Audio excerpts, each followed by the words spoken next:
Hello guys. आज हम उत्तराखंड जो लेक्चरर का स्क्रीनिंग एग्ज़ाम हुआ था उसका पार्ट 2 सॉल्व कर रही हूँ, जिसमें रीजनिंग के क्वेश्चन है। पार्ट 1 मैंने ऑलरेडी अपलोड कर दिया है। तो यहाँ पर 106 क्वेश्चन है।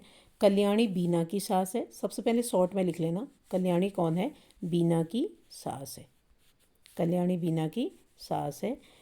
आगे बोला गया है जो बीना है वो अशोक की भाभी है। बीना कौन है? अशोक की भाभी है। बीना किसकी? अशोक की। फिर आगे बोला गया है अशोक की भाभी है। और धीरज सुदीप का पिता, यानी कि यहाँ पे धीरज को बनाती हूँ मैं, और ये सुदीप, और इसका कौन है? ये पिता है। पूरा डायग्राम ऐसे बनाओगे तो मिस्टेक नहीं होगी। फिर सुदीप अशोक का इकलौता भाई है। ये सुदीप और अशोक आपस में क्या है? भाई हैं एक दूसरे के। दो दो ही भाई हैं, मतलब इकलौता भाई है सुदीप अशोक का।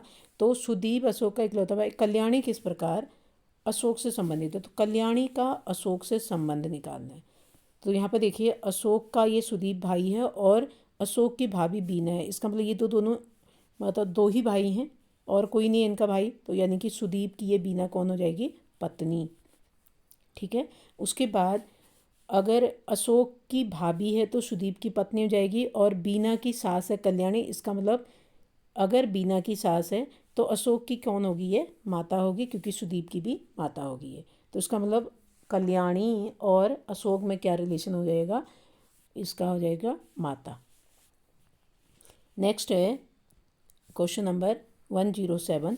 एक व्यक्ति पश्चिम की ओर वाहन चला रहा है। सबसे पहले डायग्राम बनाना। एग्जाम हॉल में भी आप खुद को उस डायरेक्शन में मूव कर सकते हो। पश्चिम की ओर चला रहा है गाड़ी। अब उसे दिशाओं के किस अनुक्रम का, जैसे मैं अगर डायरेक्टली डी ऑप्शन इसमें लूँ तो पश्चिम की ओर से फिर दाईं ओर मुड़ूंगी मैं, तो सॉरी, दाईं ओर कौन सा होगा? ऊपर को होगा। ठीक है। पश्चिम की ओर खुद को भी मूव करके लेना, फिर दाईं ओर मुड़ना। फिर उसके फिर और दाईं ओर, तो दाईं ओर ये हो जाएगा। फिर दाईं ओर तो नीचे को। अब ये दक्षिण की ओर आ गया। तो हमसे यही पूछा गया है कि वह दक्षिण की ओर वाहन चलाने लगे, इससे उसे किस डायरेक्शन में मूव करना होगा? तो यहाँ पर डी ऑप्शन इसका करेक्ट है। थोड़ा सा मूवमेंट करके भी आप एग्जाम हॉल में देख सकते हो खुद को। उसके बाद 108 में है कि यदि किसी धन का, जब भी कोई धन पूछे आपसे, तो धन तो हमें पता नहीं, एक्स मान लीजिए, का मतलब गुणा 150%। 150% का मतलब 150/100 कितना है? 0.24 है, तो इक्वल टू 0.24। फिर से समझो इसको। किसी धन का, यानी कि एक्स का 150% का मतलब 150/100, प्रतिशत का मतलब अपॉन में 100, 0.24 है। तो पहले सबसे पहले हम धन निकाल लेते हैं, एक्चुअल में धन कितना था। तो x equal to 0.24 into 100 upon में 150। जब इसे सॉल्व करेंगे हम, जीरो से जीरो कट गया है और यहाँ 0.24 है, वहाँ से पॉइंट हटाओगे तो ये 24 और इंटू 10 अपॉन में 15 के आगे 2 जीरो लग जाएंगे, क्योंकि हम 24 का जो 0.24 से वहाँ से पॉइंट हटा रहे हैं मैं। तो ये हो जाएगा तुम्हारा 24/150। ये क्या चीज़ है? ये है एक्स की वैल्यू। अब आपसे पूछा गया है, ये धन आ गया आपका, उसका 0.24% क्या होगा? किसका? एक्स का। एक्स क्या है? 24/150 है। तो अभी हमें 24/150 का 0.24% निकालना है। तो देखिए अब क्या है? 24/150 एक्स था ये, इसका हमें निकालना है 0.24% का मतलब अपॉन में 100। फिर से इसे सॉल्व करते हैं हम। तो ये हो जाएगा 24 × 24 अपॉन में 150 और इंटू 2 जीरो ऑलरेडी हैं 100 में, 2 और बढ़ा दूंगी क्योंकि यहाँ से मैंने पॉइंट हटा दिया, तो नीचे 2 जीरो बढ़ जाएंगी। ठीक हो गया। आगे फिर इसे सॉल्व कर लेते हैं आप। तो पहले इसको काट के भी देख सकते हो यहाँ पर। तो 3 से कट जाएगा, 3 पंजे 15, 3 अट्ठे 24, और किससे कट रहा? नहीं। तो 8 चौको 32 और 8 दूनी 16, 17 18 19, 192 अपॉन में 5। और मैं यहाँ का जो एक जीरो है 150 के साथ, इसको भी 1 के साथ लेके चले जाती हूँ मैं। कितने जीरो हैं वहाँ? 4 थे, एक 5 कर देती हूँ। ठीक है। फिर 5 से इसको डिवाइड करके देखो।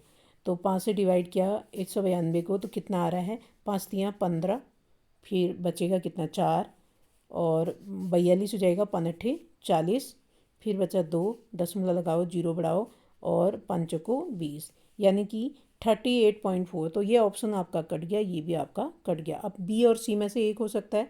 38.4 है, अपॉन में 6 जीरो हैं आपके, 6 जीरो, 1 के आगे कितने जीरो हैं, नहीं 6 नहीं 5 जीरो हैं। तो डेसिमल में कितने डिजिट पे डेसिमल लगेगा, एक तो ऑलरेडी यहाँ है ऊपर और नीचे 5 जीरो हैं, तो 6 अंकों में दशमलव होना चाहिए, यानी कि सी आपका करेक्ट हो जाएगा। ये भी नहीं हो सकता क्योंकि इसमें कितने डिजिट में पॉइंट लगा है, ओनली 4, और जबकि होना कितना चाहिए, नीचे 5 है और एक ऊपर ऑलरेडी है, तो 6 हो जाएंगे 6 डिजिट में पॉइंट। तो आपका सी इज़ द करेक्ट ऑप्शन। ठीक है, नेक्स्ट क्वेश्चन 109, इसमें बोला गया है कौन सी आकृति करेक्ट होगी ना। तो पहले में यहाँ देखो एक है, दूसरे 2 बिंदे हैं यहाँ पे, और 3 हैं, और यहाँ 4, अगले में 5 आएंगे, सब में 5 है, तो इसका मतलब रोटेशन का रिलेशन हो सकता है। तो रोटेशन में देखिए यहाँ से ये यहाँ आ गया, यानी कि क्लॉकवाइज घूम गया, इसमें क्लॉकवाइज घूम गया, फिर एक ऊपर चढ़ गया यानी कि एंटी क्लॉकवाइज, यानी कि बढ़ तो रहे हैं लेकिन क्लॉकवाइज एंटी क्लॉकवाइज हो रहा है ना, एक एक खिसक रहा है अपनी जगह से। फिर यहाँ क्लॉकवाइज हो रहा होगा, देख लो इस वाली प्लेस था, अभी यहाँ आ गया ये, तो अब इसमें क्या होगा, इसमें एंटी क्लॉकवाइज होगा। इसका मतलब ये जो है यहाँ वाले में चले जाएगा, इसमें पॉइंट आना चाहिए, और इसमें पॉइंट किस में है, ये यहाँ से स्टार्टिंग होनी चाहिए मतलब, तो बाकी किसी में सही नहीं है, यानी कि बी इज़ द। तो आपने ये डायग्राम ऐसे करके बना लेना है, यहाँ देखना है कि पहले यहाँ था, अब नीचे आ गया, इसका मतलब ये क्लॉकवाइज है, घड़ी की डायरेक्शन की में जा रहा है, और फिर यहाँ से ये ऊपर चले गए यानी कि एंटी क्लॉकवाइज, और फिर उसके बाद अब क्लॉकवाइज होगा, यहाँ से नीचे आ गया है, फिर अब क्या जाएगा एंटी क्लॉक, यानी कि ये वाला यहाँ से हट के अगले वाले में चला जाएगा, तो उसमें B is the correct option. अब देखो 110 में क्या है, इनमें क्या रिलेशन आ रहा है, 84 और 14 अगर ये प्लस करते हैं तो 96 बार 96, नहीं आ रहा है वो रिलेशन, और इनको भी मैं प्लस करती हूँ, नहीं होगा। तो यहाँ पे देखो अगर 12 के टेबल में 84 आ रहा है, 12 सत्ते 84, इसका मतलब इसका हाफ करके मिल जा रहा है, इसका हाफ करूँगी 9 और 9 81, सही है। इसका मतलब आपको समझ में आ गया होगा कि हम क्या कर रहे हैं, 14 का हाफ कर रहे हैं, 7 हो रहा है, तो कुछ भी रिश्ता हो सकता है, कुछ भी रिलेशन हो सकता है। फिर 7 12 सत्ते 84 हो रहा है, तो 18 का हाफ करूँगी मैं 9 और 9 81 हो जा रहा है। उसके बाद इसका मतलब ये क्या है, 11 88 है, और इसका दुगना यहाँ पर क्या हो जाएगा 16। जैसे आपने देखा 12 सत्ते 84 और 7 का दुगना 14, 9 81 और फिर 9 का दुगना 18, ऐसे ही 11 88 और 8 का दुगना 16, इसका मतलब A is the correct option. अगला देखो, प्रथम 10 अभाज्य संख्याओं की माध्यिका ज्ञात करो। अब अभाज्य संख्या मतलब रूढ़ संख्या जिसको कहते हैं, प्राइम नंबर्स इंग्लिश में। तो अभाज्य संख्या क्या होती हैं, बहुत सारे बच्चे 1 से स्टार्ट करते हैं, 1 ऑड नंबर है ना कि प्राइम नंबर, तो ऑड नंबर नहीं लिखने हैं हमने, प्राइम नंबर लिखने 2, फर्स्ट है 3, ऐसी 5, फिर 7, जो किसी से डिवाइड नहीं होते हैं, सिर्फ 1 से या इटसेल्फ अपने से सॉल्व डिवाइड होंगे। फिर अगला 11 होगा, 9 नहीं होगा क्योंकि 3 से डिवाइड हो जाता है, फिर 13, फिर हमारा आएगा 17, फिर 19, फिर 23, ऐसे 1 2 3 4 5 6 7 8 9, और अगला आएगा 29। ठीक है, 10 हो गए। और ये माध्यिका निकालने के लिए हमें असेंडिंग या डिसेंडिंग ऑर्डर में लिखना होता है, ऑलरेडी असेंडिंग ऑर्डर में है। तो उसके बाद प्रथम 10 अभाज्य संख्याओं की माध्यिका, तो n हमारे पास कितने हैं, 10 है, 10 है, तो उसका मतलब अब 10 है तो बीच में कौन सा आ रहा है, देखो यहाँ 4 और यहाँ पर भी 4, तो बीच में कौन सा आ रहा है, ये आ रहा है। मैं शॉर्ट ट्रिक बता रही हूँ, इन दोनों को प्लस कर दीजिए, 11 धन 13 अपॉन में 2 कर दो, 11 13 कितना होता है 24 अपॉन 2, यानी कि 12 आंसर हो जाएगा। तो कौन सा करेक्ट है इसमें, 12। ठीक है, बी ऑप्शन करेक्ट है। अगर इसने बोला होता 9, प्रथम चलो 5 कर लेती हूँ मैं, 5 अभाज्य संख्याओं की माध्यिका, तो 2 3 5 7 और 11, ये 5 हो गए, तो बीच में मिडिल में कितना कौन सा आ रहा है, 5 आ रहा है। ठीक है, तो मिडिल में 5 आ रहा है, तो वही आपकी माध्यिका हो जाएगी। लेकिन अगर मैं एक और बढ़ा देती हूँ, यहाँ पर मान लो 6 कह देती हूँ, तो मिडिल में कितने आ जाएंगे, 2 आ जाएंगे। ठीक है, तो मिडिल में 2 होंगे, तो 5 धन 7 अपॉन में 2 यानी कि 12/2 यानी कि 6 आपका क्या हो जाएगा, इसमें माध्यिका हो जाएगी। मीडियन समझ में आ गया होगा। अगर इवन नंबर होंगे तो 2 मिडिल में होंगे, ऑड नंबर होंगे तो 1 ही होगा मिडिल में। जब ऑड होता मान लो 5 ही होता है, इसमें ये नहीं होता तो ये हमारा माध्यिका हो जाता 5। ठीक है, तो ऑड के लिए अलग फार्मूला होता है इसमें और इवन के लिए अलग होता है। इसमें फार्मूले भी होते हैं बट ज़रूरत नहीं है इस क्वेश्चन में। जिस प्रकार कोशिश सफलता से संबंधित है उसी प्रकार अब देखो, खेल यानी कोशिश करने से सफलता मिलती है, क्या खेल से टेनिस मिलता है? नहीं, टेनिस एक खेल है। स्वास्थ्य से विटामिन मिलता है? नो। पढ़ने से क्या बढ़ता है? हमारा ज्ञान बढ़ता है। इसका सी ऑप्शन करेक्ट हो जाएगा। नेक्स्ट क्वेश्चन नंबर 113, मयूर, प्रणव, ये शॉर्ट में लिख लेना, MP, फिर अशोक और सोहन, ये 4 मित्र हैं। अब इसमें से कौन सा सबसे धनी है, इसको हमें ज्ञात करना है। क्या इसके लिए दोनों कथन करेक्ट होंगे या केवल एक से ही हमें ये पता चल जाएगा, ये भी बताना है। देखो पहले में क्या बोला गया है, प्रणव जो है वो मयूर तथा सोहन से अधिक धनी है। प्रणव P मयूर से भी अधिक धनी है और P सोहन से भी अधिक धनी है। आगे बोला गया है परंतु अशोक से गरीब है। कौन? P जो है वो अशोक से गरीब है। इसका मतलब पहले तो ये कह रहे थे कि प्रणव के पास अगर 100 रुपये थे तो जो अगला दूसरा कौन था, मयूर के पास 80 थे, सपोज कर लेते हैं क्योंकि ये ज़्यादा धनी है। उसके बाद हम कह रहे हैं कि इसके पास 100 हैं और इसके पास हो सकता है सोहन के पास 70 ही रुपये हैं क्योंकि तब भी ये धनी है। अब जो प्रणव है ना, जिसके पास 100 रुपये हैं, ये अशोक से गरीब है। इसका मतलब अशोक के पास सबसे ज़्यादा पैसे हैं, यानी कि मान लो 150 है किसके पास, अशोक के पास। तो अब हम इन चारों में ये अनुमान लगाएं कि कौन कौन सबसे ज़्यादा धनी है, तो अशोक सबसे ज़्यादा धनी होगा। ठीक है, अशोक सबसे ज़्यादा धनी है, तो इसका मतलब इसमें कौन सा ऑप्शन करेक्ट हो जाएगा। अब आपसे ये पूछा गया है मयूर, प्रणव और अशोक से गरीब परंतु सोहन से धनी है। तो हमसे पूछा क्या गया है, कौन मतलब कथन पर्याप्त है। कथन 1-2 में दी गई सूचना में कौन सा या से कथन पर्याप्त हैं जिससे ये ज्ञात कर सकें कि सबसे धनी कौन है। तो केवल पहले से ही हमें पता चल गया कि अशोक सबसे ज़्यादा धनी है, तो हमें बी ऑप्शन की ज़रूरत नहीं है इसमें। ठीक है, अगला क्वेश्चन है क्वेश्चन नंबर 114। इसमें क्या है, 30 ऋण 10, 30 ऋण 10 बराबर क्या है, 300। इसका मतलब ऋण में गुणा का संबंध है, तभी तो 300 आएगा। 30 में से 10 घटा के तो 20 आता है, लेकिन यहाँ पर गुणा हो रहा होगा तभी 300 है। और 8 में 4 का भाग दे के कितना आ रहा है, 12 आ रहा है। इसका मतलब भाग नहीं है, ये क्या है, प्लस है। ठीक है, उसके बाद 6 गुणा 2 करके 4 आ रहा है। इसका मतलब 6 में से 6 और 2 का क्या रिलेशन होके 4 आएगा, घटा के आएगा। तो इसका मतलब मैंने नीचे रख दिए हैं ये साइन, ऐसे वाले करेक्ट हैं। फिर हमसे क्या बोला गया है कि 100 माइनस, अब ऋण की जगह हमें क्या लगना है, गुणा। क्यों? क्योंकि देखो ये ऋण वाला साइन जो है वो किसका काम कर रहा है, गुणा का काम कर रहा है, गुणा 10।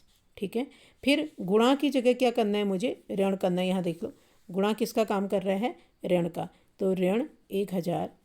मैं यहाँ पर साइन बदल के कर रही हूँ इस वाले में रिलेशन में, तो यहाँ ध्यान से देखो ऋण 1000। अब भाग वाला क्या काम कर रहा है, प्लस का काम कर रहा है। देखो ये भाग वाला किसका काम कर रहे हैं, प्लस का, तो भाग वाले को हम प्लस का काम करवा रहे हैं, तो प्लस हो जाएगा। भाग में 1000 है तो प्लस में 1000 हो गए।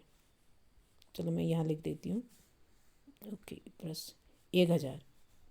ठीक है, और फिर प्लस का तो कोई, देखो यहाँ प्लस पहले से कहीं नहीं था तो प्लस को हम ऐसे ही रखेंगे। प्लस को नहीं बदलना है क्योंकि प्लस कहीं भी नहीं था। इसमें देख लो प्लस यहाँ भी नहीं है, यहाँ भी नहीं है, तो जो चेंज हो रहे हैं उसी को हम लिखेंगे। प्लस में चेंजिंग कुछ भी नहीं है। फिर गुणा किसका काम कर रहा था, ये देखो गुणा माइनस का काम कर रहा है, तो माइनस का 10। अब इसे सॉल्व कर लो, तो देखो 10 और 100 की गुणा करेंगे 1000 हो गया। यहाँ पर देखो ये दोनों कट गए हैं, एक माइनस एक प्लस है, और ये दोनों सॉल्व होके 100 में से 10 घटाओ कितना आएगा, प्लस का 90, और ये दोनों जुड़ के, अच्छा यहाँ पे 1000 होगा ना, दोनों जुड़ के क्या हो जाएंगे, 1090। तो कौन सा ऑप्शन करेक्ट है इसमें, सी करेक्ट ऑप्शन है। ठीक है, आई होप ये समझ में आ गया होगा सबकी। इसमें हमने ये देखना है कि 30 ऋण 10 करके 300 आ रहा है। इसका मतलब ऋण किसका काम कर रहा है, गुणा का काम कर रहा है। ठीक है। और भागा 8 भागा 4 करके 12 आ रहा है, इसका मतलब जो भाग साइन है वो किसका काम कर रहा है, प्लस का काम कर रहा है, ठीक है। और 8 गुणा 2 करके 4 आ रहा है, इसका मतलब गुणा किसका काम कर रहा है, माइनस का। तो बस इसमें हमने वो साइन चेंज कर देना है, बाकी प्लस बिल्कुल भी चेंज नहीं होगा क्योंकि प्लस कहीं पर यहाँ है नहीं, ठीक है। तो चेंज करके सॉल्व कर लेना है। आगे देखिए क्वेश्चन नंबर 115। ऐसे क्वेश्चन बहुत सिंपल होते हैं। इसमें एक पैटर्न बन रहा होगा, जैसे इसको ही इंसर्ट कर लूँ मैं, यहाँ पे 0 कर लूँ और यहाँ पे 1, फिर यहाँ पे 0 और अगले में 1। तो यहाँ देखिए ये एक पैटर्न बना रहा होगा आपका। कहाँ तक बना रहा है, 0 1 0 1 0 0 फिर 1 0 0 0 फिर 1। ये देखो ये एक पैटर्न है। अगला देखो फिर यहीं से स्टार्ट करो, तो 0 1 0 0 सेम पैटर्न बना रहा होगा, 1, ठीक है। फिर अगला 0 0 0 फिर 1 0 और 1, ठीक है। ये दोनों सेम है, तो इसका मतलब एक बार इंसर्ट करके देख लेना अलग से रफ पेज में। उसके बाद अगर जहाँ तक सेम पैटर्न बना रहे हैं तो वो आपका आंसर, यानी कि ये यहीं तक बना रहा है सेम पैटर्न, ठीक है। फिर आगे भी सेम पैटर्न है, तो आपका कौन सा है, सी इज़ द करेक्ट ऑप्शन। अगला क्वेश्चन देखिए। एक व्यापारी ने अपने स्टॉक के 20% को 10% लाभ पर और शेष स्टॉक के 50% को 10% हानि पर बेचा है। अब इस क्वेश्चन में थोड़ा टाइम लगेगा, ध्यान से समझना कि ये क्या कहना चाह रहा है। एक व्यापारी है, उसने क्या किया है, व्यापारी ने अपने स्टॉक के 20%, अब इसके पास क्या स्टॉक था ये तो हमें पता ही नहीं है स्टॉक कितना था, तो हम स्टॉक को कुछ भी मान सकते हैं, जैसे मान लो 100 भी मान सकते हैं, आप कुछ भी मान सकते हैं। तो मैं मान ले रही हूँ इसके पास स्टॉक कितना था, 100 का था, ठीक है। एक व्यापारी ने अपने स्टॉक के 20% को, तो ये मैं 100 मान ले रही हूँ, और 20% को 10% लाभ पर। अब स्टॉक का 20% कितना होगा, ध्यान से देखना। स्टॉक का अगर मैं 20% निकालूं तो 20 ही होगा, क्योंकि तभी मैंने 100 लिया है। 100 का 20% 20 हो जाएगा। और 20% फिर 20% को आगे जो जो बोलते गया है उसको करो। 20 का 10%, 20 का ऐसे निकालना सिखा देती हूँ मैं, 10%, तो ये 2 जीरो से 2 जीरो कट जाएगा, 2 हो जाएगा, ठीक है। 10% लाभ पर इसने क्या किया है, व्यापारी ने अपने स्टॉक के 20% को 10% लाभ पर, यानी कि 20% ये है, उसको 10% लाभ पर बेचा होगा, या जो भी किया है बेचा है। तो अब पहला एसपी कितना हो गया मेरा, स्टॉक का 20% था यानी कि 20, और उसको 10% पर लाभ पर बेचा, तो यानी कि 22 रुपये का बेचा। यानी कि स्टॉक का जो 20% था वो 20 है, और 20 को हमने 20% लाभ पर बेचा, यानी कि 22 रुपये में बेच दिया। ये हमारा क्या था, फर्स्ट सीपी था, ठीक है। उसके आगे क्या बोला गया है, देखो, शेष स्टॉक के 50% को। अब शेष कितना है हमारे पास, पहले 100 था, 100 का हमने 20 निकाल लिया था, तो 80 बचा शेष। और शेष का फिर हम देख रहे हैं 50%, 80 का 50%, तो 80 गुणा 50/100, ये आई थिंक 40 आएगा, ठीक है। अब ये जो 40 है, ये क्या किया उसने, 10% हानि पर बेचा, तो 40 में से हम क्या निकाल देंगे, इसका 10% 40 का, तो 40 गुणा 10/100 जो आ जाएगा हमारे पास, कितना आएगा, 4 आ जाएगा। तो 40 ऋण 4 कितना बनेगा हमारा, 40 ऋण 4, यानी कि ये बनेगा 36। ये हमारा एसपी नंबर 2, सेकंड एसपी हो गया। पहले एसपी कौन सा निकला, 22 रुपये, जो कि प्रॉफिट पे 10% प्रॉफिट पे बेच रहा था, और फिर रेस्ट को हमारा फिर 10% हानि पे बेचा, तो एसपी कितना हो गया, 36 हो गया। अब क्वेश्चन को आगे रीड करते हैं। क्वेश्चन आगे क्या बोला गया है कि शेष स्टॉक की बिक्री हेतु, अब शेष क्या बचा हमारे पास, पहले 100 था, 100 का 20% हमने निकाल लिया था, फिर 80 शेष बचा, 80 का हमने 50% निकाला, तो अब हमारे पास शेष कितना बचा, 40 ही रुपया बचा है, 40 ही बचा है। और इस शेष का उसने कहा, उस शेष स्टॉक की बिक्री हेतु उसका लाभ प्रतिशत कितना होना चाहिए। शेष कितना है हमारे पास, सिर्फ 40 है। अब लाभ प्रतिशत कितना होना चाहिए कि व्यापारी को अपने पूरे स्टॉक पर 5% लाभ मिल सके। तो शेष तो हमारा अब सिर्फ कितना रह गया, 40 रह गया। अब इसने क्या बोला है, उसका लाभ प्रतिशत कितना होना चाहिए कि उस व्यापारी को पूरे स्टॉक पर शेष स्टॉक की बिक्री हेतु, यानी कि सिर्फ 40 बचा, 40 की बिक्री हेतु उसका लाभ प्रतिशत कितना होना चाहिए। तो सबसे पहले हमारा होना चाहिए, ताकि व्यापारी को पूरा स्टॉक कितने था 100 का, और 100 का 5% लाभ करूँगी, 5 रुपये हो जाएगा, तो 105 हो जाएगा। 105 पूरे स्टॉक पर 5% लाभ का मतलब हो गया जो 100 रुपये का था वो हमारा 105 का हो जाएगा। ठीक है, तो हमारे पास बचा क्या, 1 मिनट। हाँ, ये क्वेश्चन थोड़ा सा रिपीट कर लेती हूँ, मैं दोबारा से कर रही हूँ इसको।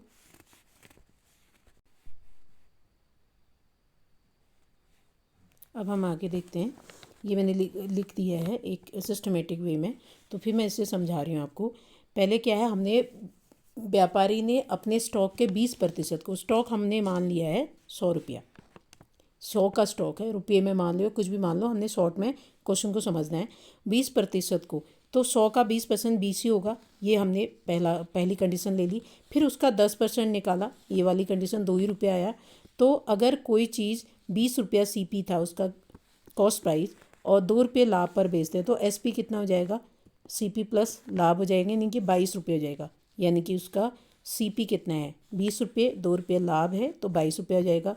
उसके बाद आगे बोला गया है कि शेष स्टॉक, तो पहले स्टॉक 100 रुपये का था, तो अभी 20 रुपये हमने CP खर्च कर लिया है, तो बचा कितना, 80। 80 का फिर उसने कहा 50%, तो 80 का 50% कितना होगा, 40 होगा। फिर 40 रुपये का भी उसने 50% का 10% हानि पर बेचा कहा, यानी कि अगर 50% 40 होता है 80 का, तो उसका 10% 40 का कितना हो जाएगा, 10% 4 हो जाएगा। फिर SP निकालूंगी मैं, अगर मेरे को CP 40 दे रखा है, लॉस है, ये घाटे पर बेच रहा है, तो SP कितना हो जाएगा, घाटे को घटा दोगे, तो यानी कि कोई चीज़ 40 की थी, मैंने 4 रुपये घाटे में बेचा, तो मेरा अब 36 रुपया हो गया। तो यहाँ से मैंने टोटल SP यानी कि सेलिंग प्राइस निकाल दिया, जो कि हुआ 58। फिर आगे देखें, शेष स्टॉक की बिक्री हेतु उसका लाभ प्रतिशत कितना होना चाहिए। क्वेश्चन थोड़ा घुमा रखा है। तो शेष स्टॉक की बिक्री, अब शेष कितना हमारे पास 100 था, 100 का 20 यहाँ निकल गया, फिर बचा 80 का भी 40 यहाँ निकल गया। अब मेरे पास सिर्फ 40 रुपया या 40 शेष बचा। अब इसका बिक्री हेतु, यानी कि इसको कितने में बेचें ताकि पूरे का लाभ जो था वो 5% लाभ मिले, पूरे पर कह रहा है। तो पूरे तो 100 था मेरे पास, 100 का 5% लाभ जोड़ करके हमारा जो SP हो जाएगा 105 हो जाएगा। तो अभी SP मैंने 2 बार चीज़ों को बेच दिया है, तो 58 तो SP हो गया। इसमें से मैं 58 घटा दूँ, क्योंकि 5% अगर मुझे लाभ चाहिए, तो 100 का 5% 100 लाभ पर अगर मैं कोई चीज़ बेचती हूँ तो 105 रुपये में बिकेगा। तो ऑलरेडी मैं 58 रुपये की चीज़ें बेच चुकी हूँ, तो घटा दूँगी मैं, तो ये आ रहा है आपका घटा के 47 रुपीज़। ठीक हो गया। अब देखो, CP हमारा 40 है, SP हमारा 47 है, तो हमसे पूछा गया है उसका लाभ प्रतिशत कितना होगा। तो लाभ निकालने के लिए क्या करते हैं, SP माइनस CP, 47 में से ये हमारा SP है, जो बाकी चीज़ें हमारी बची हैं उसके लिए SP है, और ये हमारा CP है। तो 7 रुपये हमारा लाभ हो गया। और लाभ प्रतिशत निकालने के लिए लाभ गुणा 100/CP, यानी कि लाभ हो चाहे हानि हो, कोई भी प्रतिशत निकालना है तो CP पे ही निकलता है, 40 से डिवाइड कर दोगे, तो ये 700 यानी कि 1 जीरो से यहाँ कट गया, 70/4, 70 यानी कि 35/2 हो जाएगा। ये 70/4 का मतलब 35/2, और इसका मतलब 17.5%। तो ये आपका लाभ हो जाएगा। ठीक है, ये आपका C ऑप्शन करेक्ट हो गया। तो इसमें थोड़ा सा टाइम लगेगा समझने में। अब ये देखो 117 में क्या कहा गया है, जब भी आपको रेशियो वाले क्वेश्चन आए तो ये यूनिट देख लेना, ये सेम होनी चाहिए आपकी, यानी कि X/Y बराबर क्या दिया है, या PM और AM दिया, या तो PM को AM में कन्वर्ट करो या AM को PM में। तो हम पीछे तो नहीं आएंगे, आगे जाएंगे PM को AM में कन्वर्ट करने के लिए। जैसे यहाँ देखिए आप, वो सेम होगा तभी कटेगा, PM AM नहीं कट सकता आपस में। तो उसको सिंप्लीफाई करने के लिए 4 घंटा 5 मिनट है, तो उसमें 12 घंटे जोड़ के मैं AM में कन्वर्ट कर सकती हूँ। ये 16 घंटा 5 मिनट आ गया। अब इसको पूरे को हम क्या करते हैं, मिनट में कन्वर्ट कर लेते हैं। तो 16 घंटे में, 1 घंटे में 60 मिनट होते हैं, गुणा 60 धन 5 मिनट जोड़ दिया इसमें मैंने, और 16 गुणा कर लेना, 6 36, ऐसे नहीं आता तो ऐसे, 6 कम 6 3, छः कम छः और तीन कितना जाएगा 9, 1696 होता है। तो ये आ गया +15, तो हमारा ये आ जाएगा 975। ठीक है।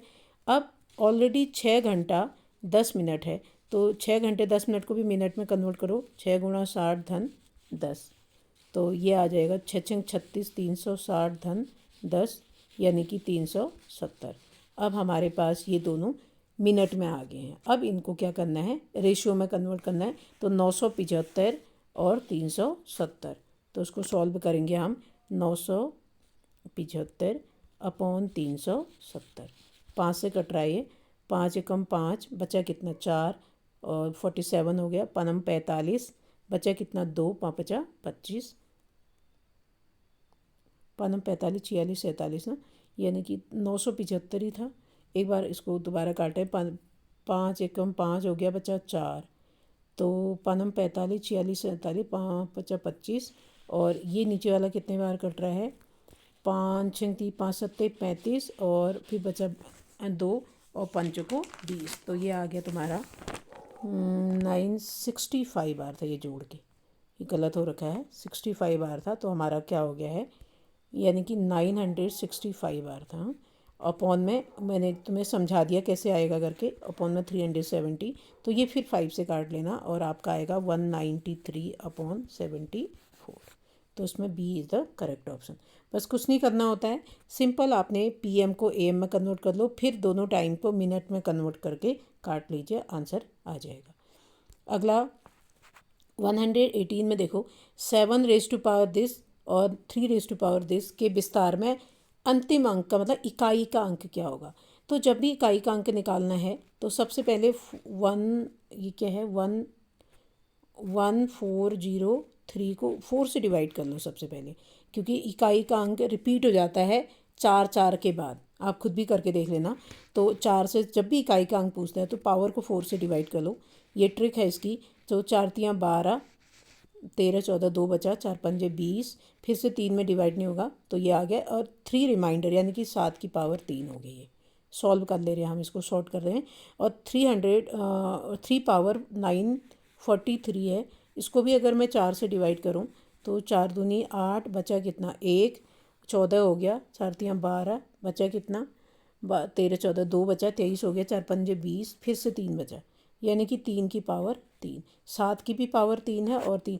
फिर हम देखो, हमने सिर्फ इकाई का अंक लेना है, बाकी पूरे से मुझे कोई मतलब नहीं है। 7 × 7 × 7 धन 3 × 3 × 3, तो 7 7 49, 9 आया, और 7 9 63, इकाई का अंक लेना है मुझे, बस सिर्फ 3 आ गया।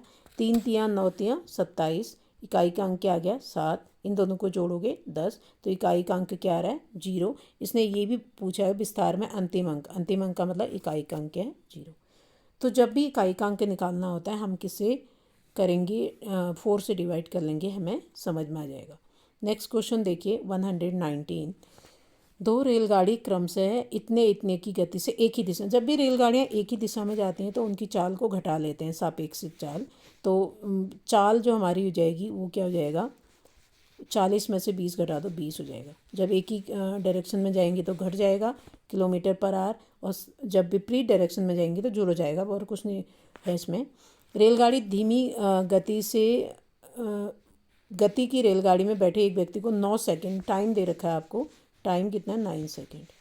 तो ये कहा गया है तेज़ गाड़ी की लंबाई कितनी होगी। लंबाई यानी कि हमें चाल दे रखा है, चाल बराबर क्या होता है, दूरी बट्टे समय होता है। दूरी का मतलब लंबाई, दूरी बट्टे समय, बस इस फॉर्मूले को लगाना है। लेकिन इसके लिए जो है ये आपका जो टाइम है वो सेकंड में दिया हुआ है, तो इसको भी हम km/h को इसको भी सेकंड में कन्वर्ट कर लेंगे। तो एक बार और समझो, जो सापेक्ष चाल है वो हो जाएगा तुम्हारा, चाल एक ही दिशा के लिए घटा देते हैं तो 20 km/h, किलोमीटर 1 किलोमीटर में कितने मीटर होते हैं 1000, पर का मतलब अपॉन में, घंटे में 60 × 60 हो गया, 1 घंटे में 60 मिनट और 1 मिनट में 60 सेकंड, क्योंकि ये सेकंड में कन्वर्ट है। तो पूरे को हम चेंज कर लेंगे, 1 2 ये कट गया है, तो ये आ जाएगा तुम्हारा 2 3 6 और 2 एकम 2 यानी कि 10, फिर से ये कट जा रहा है 10 10 100 और 3 6 18, ये आगे बाद में काट लेंगे हम, इतना ही रहने दो, या फिर इसको लिख सकते हैं 50/9। ये अभी हमने कन्वर्ट कर दिया मीटर पर सेकंड में। किलोमीटर प्रति घंटा था कि 1 किलोमीटर में 1000 मीटर होते हैं, और प्रति का मतलब होता है अपॉन, और घंटे में यानी कि 1 घंटे में 60 × 60 सेकंड होते हैं। तो अब टाइम भी हमें दे रखा है 9 सेकंड है। अब हमें निकालना है गाड़ी की लंबाई यानी कि तेज़ गति वाली, तो इसका मतलब दूरी निकालना है। तो दूरी का मतलब लंबाई होता है, दूरी क्या होता है, चाल गुणा समय। चाल बराबर दूरी बट्टे समय होता है, और दूरी क्या होता है, चाल गुणा समय। तो चाल कितनी आ गई हमारी, 50/9, और समय कितना है 9, 9 से 9 कट गया, तो ये आ गया 50 मीटर। हमने मीटर में कन्वर्ट कर लिया था। D is the correct option. ठीक है। अब अगला क्वेश्चन देखिए, क्वेश्चन नंबर 120। 3 पुरुष और 4 महिलाएं एक कार्य को 7 दिन में। तो जब भी ऐसे क्वेश्चन आते हैं तो सिंपल और लिखा है यहाँ पे, और मतलब एंड वाला। और अगर और होता या वाला तो उसमें अलग तरीका होता है सॉल्व करने का। जब भी एंड वाला आया तो 3 पुरुष के लिए 3 मेल और 4 फीमेल, 4 फीमेल यानी कि वुमेन कर लेती हूँ मैं। एक काम को कितने दिन में कर रहे हैं, ये 7 दिन में कर रहे हैं। ठीक है। और उसी कार्य को 2 पुरुष 2 मेल और 3 विमेन कितने दिन में कर रहे हैं, 10 दिन में कर रहे हैं। सेम काम है ना, इसलिए हमने इक्वल लगा दिया। एक काम है जिसमें 3 पुरुष और 4 महिलाएं हैं, 7 दिन में कर रही हैं, और वही काम को 2 आदमी और 3 महिलाएं 10 दिन में कर रहे हैं। तो पहले हमने इनको सॉल्व कर लेना है। इसलिए ये हमने ये दिखाना है कि कितने पुरुष जो हैं वो कितने महिलाओं के बराबर हैं, यानी कि किसकी कैपेसिटी ज़्यादा है किसकी कम है, इससे हमें ये मिल जाएगा। तो 7 × 21 होता है, 21 मेल प्लस 7 को 28 विमेन इक्वल टू, फिर 10 के अंदर 10 दूनी 20 मेल और 10 × 30 विमेन। ठीक है। तो 21, अब ये पक्षांतर करूँगी इसको, यानी कि ट्रांसपोज करूँगी, तो 21 में से 20 घटा दो, 21 मेल माइनस का 20 मेल, मेल मेल एक साइड और फीमेल जो विमेन है वो एक साइड कर दिया, तो 30 विमेन माइनस 28 विमेन। तो अब यहाँ देखो 21 में से 20 गया तो 1 होगा, 1 को तो लिखने की ज़रूरत नहीं है। मेल इक्वल टू 2 विमेन, यानी कि एक जो मेल है वो 2 विमेन के इक्वल कैपेसिटी रख रहा है ना, इतनी उसकी क्षमता है काम करने की। तो मेल और जो विमेन है उसका ये रेशियो आ गया है। तो हमारे पास क्या आ गया है, मेल इक्वल टू 2 विमेन। तो उसका मतलब अगर मैं रेशियो में कन्वर्ट करूँ तो वैसे करने की ज़रूरत नहीं है, एक मेल आपका 1 मेल इक्वल टू 2 विमेन के इक्वल आ गया। अब आगे आपको बोला गया है कि 3 पुरुष और 8 महिलाएं मिलकर उस काम को कितने दिन में करेंगी। तो बहुत सिंपल हो गया। सबसे पहले हमें ये निकालना पड़ेगा, 3 पुरुष 4 महिलाएं किसी काम को 7 दिन में कर रही थी। तो अगर मैं इसी से आगे देखूं कि 3 पुरुष को, जैसे 3 मेल है प्लस 4 विमेन है, ये कितने दिन में कर रहे थे, 7। मैं ये चेक करती हूँ कि एक महिला या एक पुरुष कितने दिन में कर पा रहा है। तो 3 मेल है तो 3 गुणा 1 मेल किसके बराबर है, 2 वुमेन के बराबर है। तो यहाँ पर 1 मेल की जगह 2 वुमेन रख देती हूँ मैं, और प्लस 4 वुमेन इक्वल टू 7 है। ये हो जाएगा 3 दूनी 6, 6 और 4 10, 10 औरतें एक काम को 7 दिन में कर रही हैं, 10 औरतें। तो उसका मतलब एक औरत कितने दिन में कर पाएगी उसको, 70 दिन में। अगर 10 7 में कर रही तो एक को ज़्यादा टाइम लगेगा। अब हमें निकालना है 3 मेल और 8 महिलाएं कितने में करेंगी। हमेशा इस टाइप के वर्क को ऐसे ही करना है आपने, ये महिलाओं को मैंने वुमेन ले रखा है।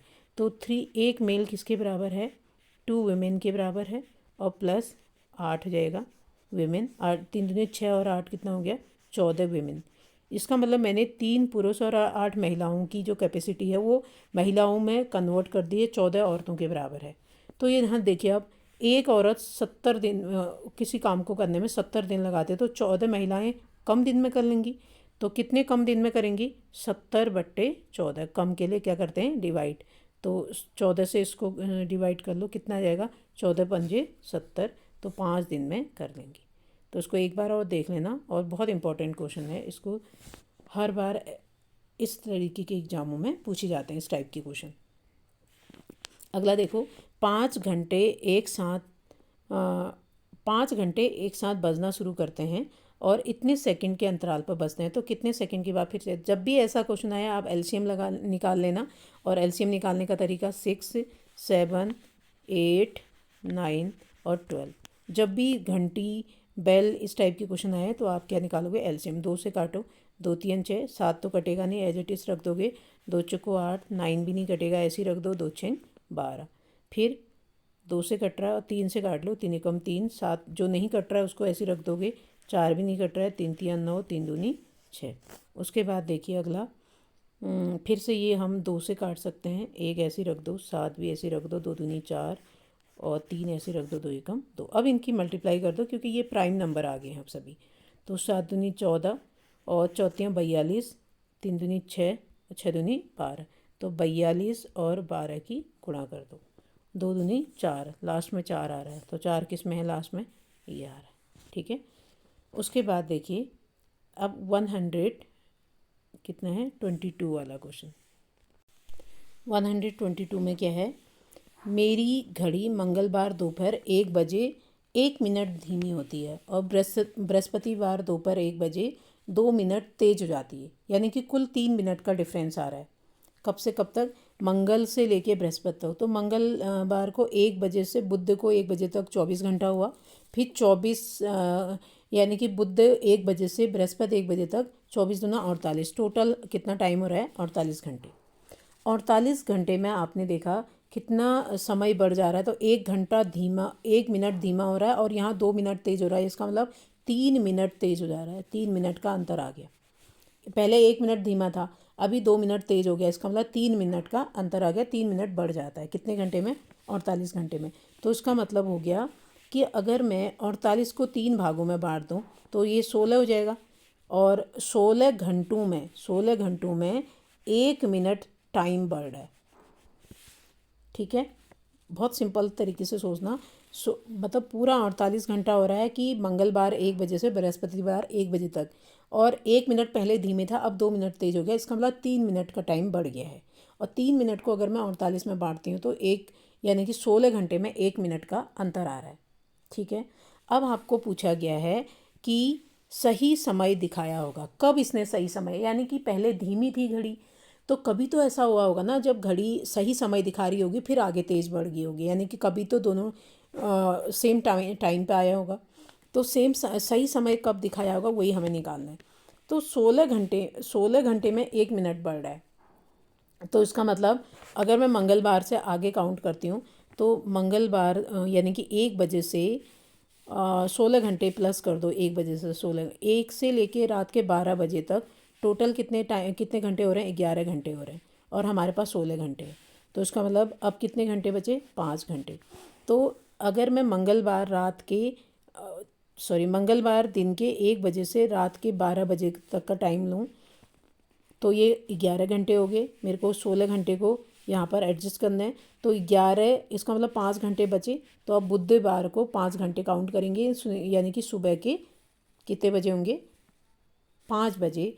ये जो घड़ी होगी वो क्या होगा, सही समय दिखाएगी, ठीक है। आपने कुछ नहीं करना है, टाइम निकाल लेना है, कितने मिनट का अंतर आ रहा है वो चेक करना है। उस मिनट को पूरे घंटों में डिवाइड कर लेना है। जैसे 48 घंटे थे और 3 मिनट था तो 16 घंटे, 16 दूनी 32, 16 48 होता है। तो उसके बाद हमने मंगलवार में, यानी कि मंगलवार दोपहर के 1 बजे में कितने घंटे जोड़ देने हैं, 16 घंटे जोड़ देने हैं। तो हमारा आएगा बुधवार का 5 बजे सुबह का टाइम, ठीक है, जब हमारी घड़ी सही समय दिखा रही होगी। उसके बाद देखो अगला क्वेश्चन है, मोहन एवं रामास्वामी हॉकी और फुटबॉल खेलते हैं। तो इस टाइप के क्वेश्चन को आप वेन डायग्राम से भी बना सकते हो। यहाँ पर ये हॉकी है और ये है फुटबॉल। कौन कौन खेल रहे हैं ये दोनों, मोहन और रामास्वामी, आर सलेरी में। आगे बोला गया एडवर्ड एवं रामास्वामी फुटबॉल और क्रिकेट खेलते हैं। तो एक और गेम हम यहाँ जोड़ देती हूँ मैं, क्रिकेट। के से दिखाते हैं क्रिकेट को, चलो। क्रिकेट वैसे सी से आता है, के से ईजीली समझ में रहेगा।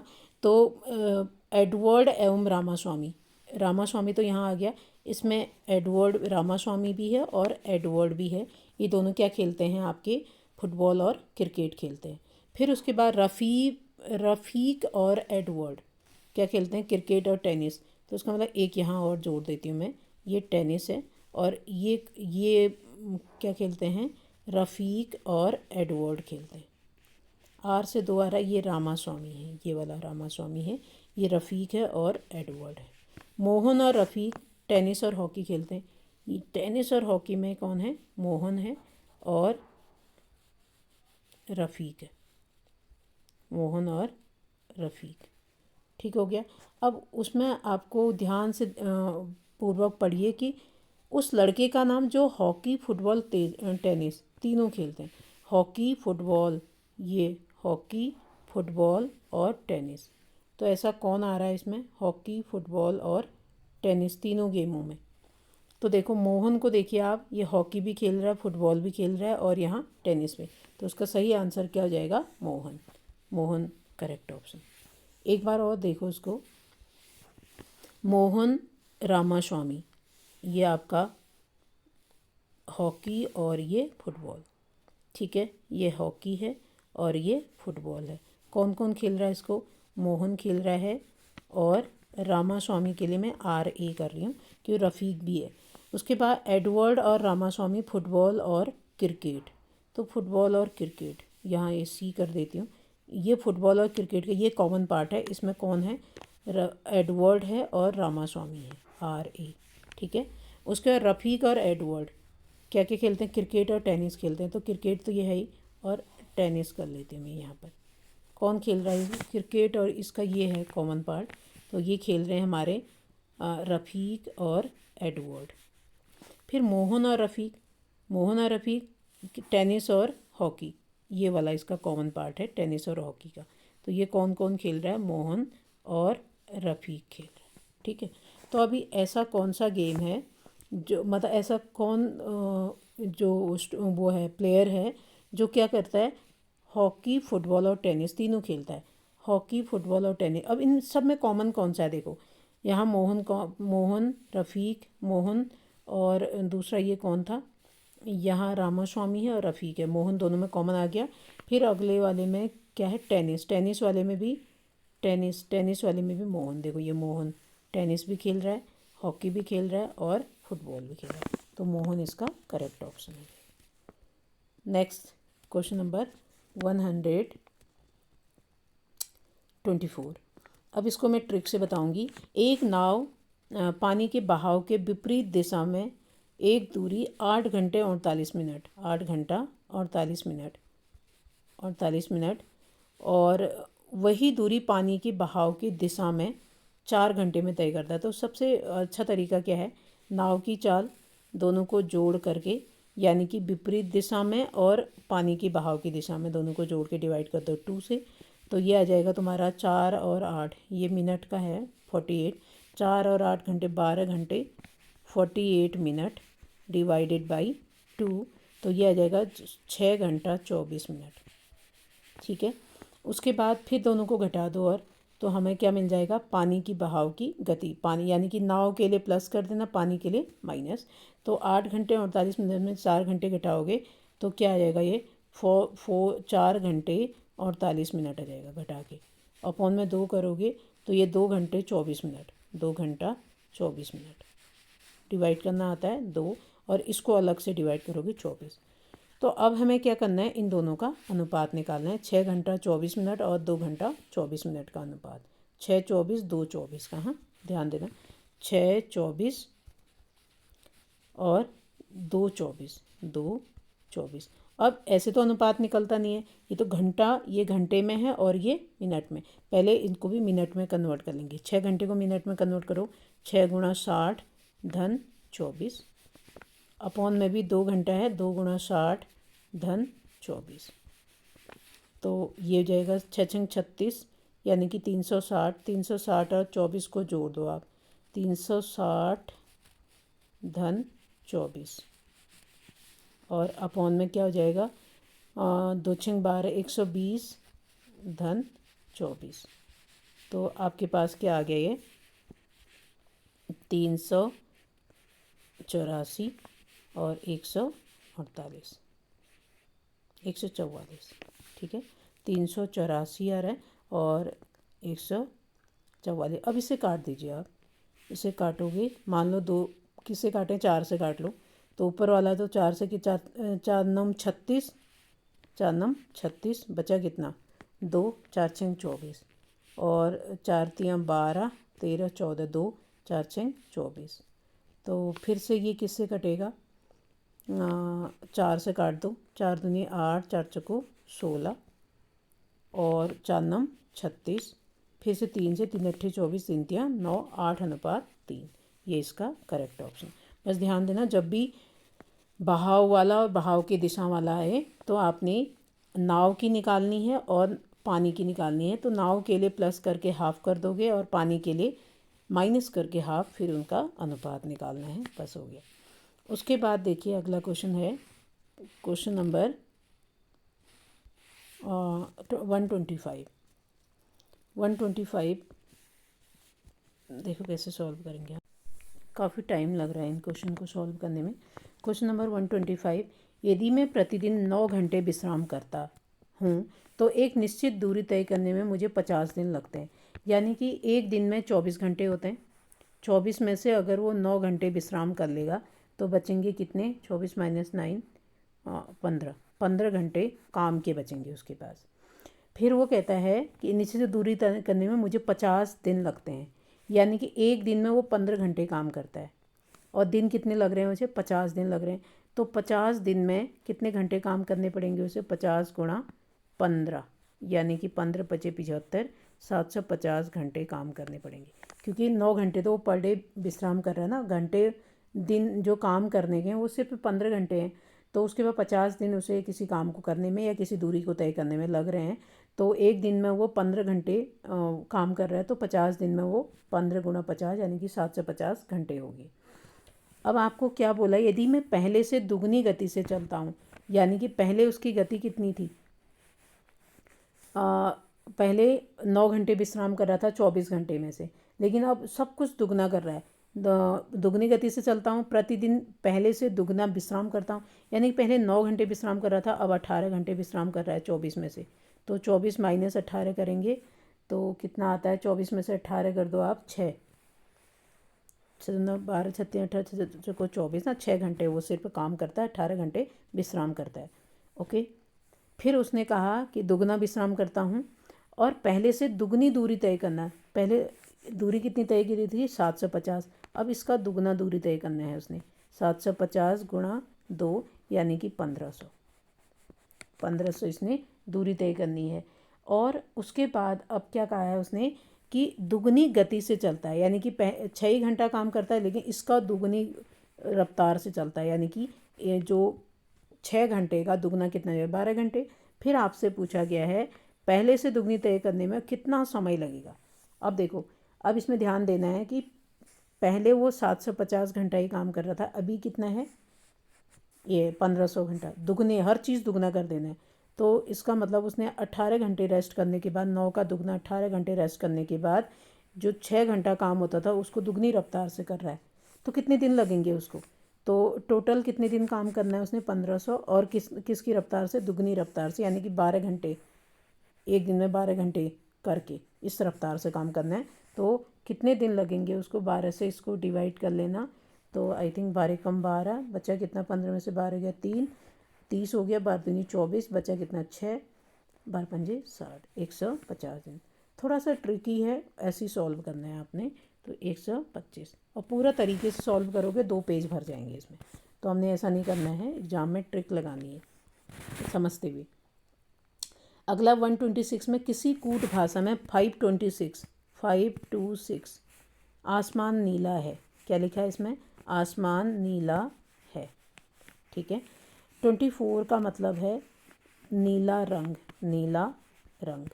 फिर अगला 436 इसका मतलब क्या है, रंग आनंद, रंग आनंद, रंग है और आनंद है, ठीक है। आनंद को AN कर दिया। तो आनंद किस अंक से प्रदर्शित हो रहा है, पहले और दूसरे में देखो कॉमन क्या है, 2 है, 2 कॉमन है तो इसमें N कॉमन है, ठीक है। इसका मतलब 2 किसको रिप्रेजेंट कर रहा है, N को, ठीक है। N का मतलब नीले को। उसके बाद दूसरे और तीसरे में 4 कॉमन है और इसमें कॉमन क्या आ रहा है, R। तो इसका मतलब 4 किसको रिप्रेजेंट कर रहा है, आर को, ऐसे समझना है आपने, ठीक है। 4 किसको रिप्रेजेंट कर रहा है, रंग को यानी कि। तो अब देखो, अब पहले और तीसरे में भी चेक कर लो, 6 कॉमन है और इन दोनों में कॉमन क्या है, पहले और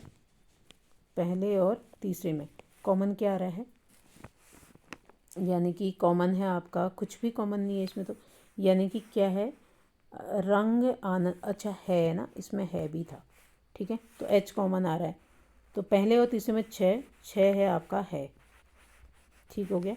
तो हमने देखो 4 को भी कर लिया, 4 का मतलब रंग है और 6 का मतलब है, इसका मतलब 3 का मतलब क्या होगा, आनंद होगा, क्योंकि ये 3 ही बचा हमारा, ये भी हमारा कंफर्म हो गया है। तो सिर्फ आनंद किसके लिए बचा, 3 के लिए। तो ऐसे करके थोड़ा सा डायग्राम बना के कर लेना।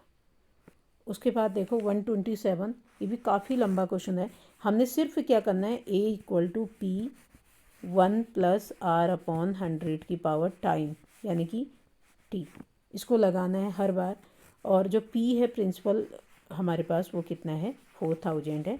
1 प्लस रेट ऑफ इंटरेस्ट है 15/100, और उसके बाद हमारा टाइम हर बार 1 रहेगा, क्योंकि उसने क्या कहा है, एक व्यक्ति 15% मिश्रित ब्याज दर पर 4000 रुपये उधार लेता है, प्रत्येक वर्ष के अंत में 1500 रुपये वापस कर देता है।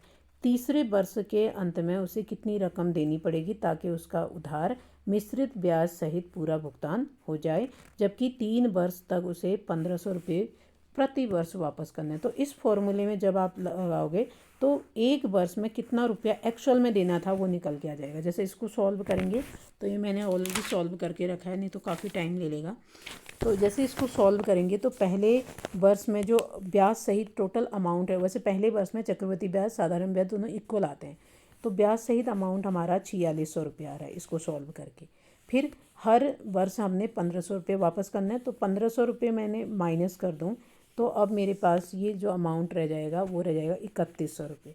अब 3100 रुपये पर हमें क्या लगाना है, चक्रवर्ती ब्याज लगाना है फिर से 1 साल का।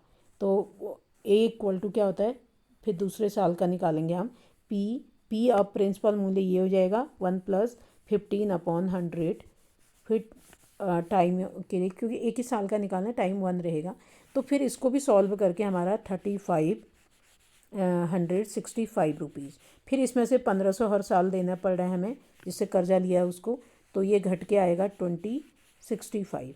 फिर इस पर भी हमने 1 साल का चक्रवृद्धि ब्याज लगाना है, और जो कि मेरा क्या आएगा 2374.75 रुपीज़ आ रहा है। फिर इस पर भी हमने क्या करना है, 1500 रुपये माइनस करना है, तो हमारा जो आंसर आएगा वो यहाँ पर अंतिम मूल्य, यानी कि ये पर अब लास्ट में हमें इतना रुपीज़ वापस करना है। तो सिंपल सा है, A equal to P 1+R/100 power T वाला फॉर्मूला लगाना, पहले साल के लिए, दूसरे साल के लिए, तीसरे साल के लिए। बस ध्यान देना कि पहले साल के लिए जो आपका प्रिंसिपल मनी रहेगा वो इतना रहेगा, दूसरे साल के लिए हमारा प्रिंसिपल अमाउंट कितना रहेगा। पहले आप अमाउंट निकालोगे, उसमें से मान लो मेरा ब्याज सहित 4600 रुपये बन रहा है पैसा, उसमें से 1500 रुपये माइनस कर दूंगी, क्योंकि हर साल हमने 1500 रुपये जिससे कर्ज लिया है उसको देना है। तो अभी जो प्रिंसिपल अमाउंट होगा वो घटा के जो आएगा वो होगा, फिर इस फॉर्मूले में रखोगे, फिर और 1500 रुपये माइनस करोगे, फिर जो आएगा फिर से उसको इस फॉर्मूले में रखोगे, फिर 1500 माइनस करोगे तो आएगा वही आंसर। तीसरे बार में आपका आंसर आ जाएगा। सिंपल है क्वेश्चन। अब यहाँ देखो 128 में, पक्षियों के एक शिकारी ने किसी से पूछा कि तुम्हारे थैले में कितने पक्षी हैं। शिकारी ने उत्तर दिया 6 को छोड़कर सभी गौरैया हैं, 6 को छोड़कर सभी कबूतर हैं। मान लो, अब इसका आंसर देखो, ट्रिकी आंसर है। मान लो 3 3 3 रख दूँ मैं, यानी कि 3 आपके गौरैया, 3 आपके कबूतर, 3 बतख। तो उसने कहा 6 को छोड़कर ये गौरैया हैं, फिर से 6 को छोड़कर बतख हैं, और फिर से 6 को छोड़ करके, इन 6 को छोड़ करके फिर 3 कबूतर हैं। तो इसका मतलब हमारे आंसर कितना जाएगा, 9। अगर आप ये सोचो कि 18 क्यों नहीं लिया, तो 18 को अगर मैं 3 भागों में बांटूँ तो 6 6 6 आएगा। अगर 6 आपके गौरैया हैं, 6 आपके कबूतर, 6 आपके बतख हैं, तो कितने बतख हैं, यानी कि हम कहेंगे ना 12 को छोड़कर 6 बतख हैं, फिर उसके 12 को छोड़कर 6 गौरैया हैं, फिर हमारे 12 को छोड़कर 6 कबूतर हैं। तब ऐसा होता, तब हमारे 18 होते। ऐसे 27 इसलिए नहीं हो सकता क्योंकि मैं 27 को 3 भागों में बांटूँ तो 9 9 9 आएगा। फिर मैं बोलूँगी 18 को छोड़कर 9 कबूतर हैं, फिर 18 को छोड़कर 9 गौरैया हैं, फिर 18 को छोड़कर 9 बाकी जो भी हैं बतख हैं, तब होता है ऐसा। लेकिन उसने कहा 3 को 9 6 को छोड़कर, तो उसका मतलब 3 3 और 3 होंगे। तो उसने कहेंगे 6 को छोड़कर 3 बतख हैं, फिर 6 को छोड़कर 3 गौरैया हैं, फिर से 6 को छोड़कर के क्या है 3 जो भी अगला क्या था कबूतर है। तो इसलिए हमारे टोटल कितने हैं हमारे पास 9 है। थोड़ा ट्रिकी था। उसके बाद देखो 129 में क्या बोला गया है, 3 तत्वों में से आपस में कोई संबंध है ABCD और ये तत्व दिए गए हैं अध्यापक, लेखक और पुरुष। सबसे अच्छा कौन सा चित्र इसको दिखा रहा है, मतलब सटीक आंसर।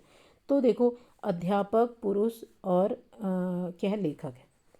तो ये तो बिल्कुल नहीं हो सकता क्योंकि ये को रिलेट यानी कि इनमें कुछ ना कुछ आपस में संबंध है बोला, तो ये इसमें एक गोला बिल्कुल अलग कर दिया, संबंध नहीं दिखाया। यहाँ पर देखिए अब इसमें क्या गलती हो सकती है कि अध्यापक, मान लो मैं पूरे को पुरुष कर दूँ तो पुरुष लेखक हो सकता है, अध्यापक हो सकता है ना। तो लेखक अध्यापक हमारा महिलाएं भी तो हो सकती हैं, तो ये भी हमारा करेक्ट नहीं होगा। अगला भी हमारा करेक्ट। तो सबसे को रिलेट वाला आंसर कौन सा है, ये है कि ये मान लो पुरुष है वही और वो लेखक भी हो सकता है और वो अध्यापक भी हो सकता है। तो इसका अप्रोप्रिएट आंसर कौन सा था, तीसरा, डी ऑप्शन करेक्ट है। ABCDE 5 लगातार विषम संख्या। तो 5 लगातार विषम संख्या लिख लो सबसे पहले आप। 1 है, 3 है, 5 है, 7 है और 9 है, ये विषम संख्या है। उसके बाद आपको बोला गया है इसका औसत निकाल के देख लो। सबसे पहले औसत कैसे निकालते हैं, सबको जोड़ो और 5 से डिवाइड कर दो, ठीक है।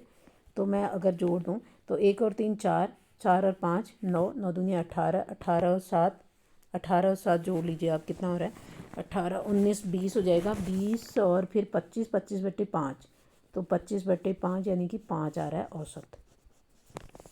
पहला ऑप्शन का है संख्याओं का औसत A-4। तो A में कितना है, ये A है ना, ABC मैंने सीक्वेंस लिखे हैं। तो विषम संख्या है, ABC मत मानिएगा आप, 1 3 5 7 9। तो औसत कितना आ रहा है, A+4 करेक्ट है क्योंकि 1 + 4 5 ही आएगा क्योंकि हमारा औसत एक्चुअल में कितना आ रहा है 5 आ रहा है। औसत कितना आ रहा है B+2, B कितना है 3, 3 + 2 5 सही है।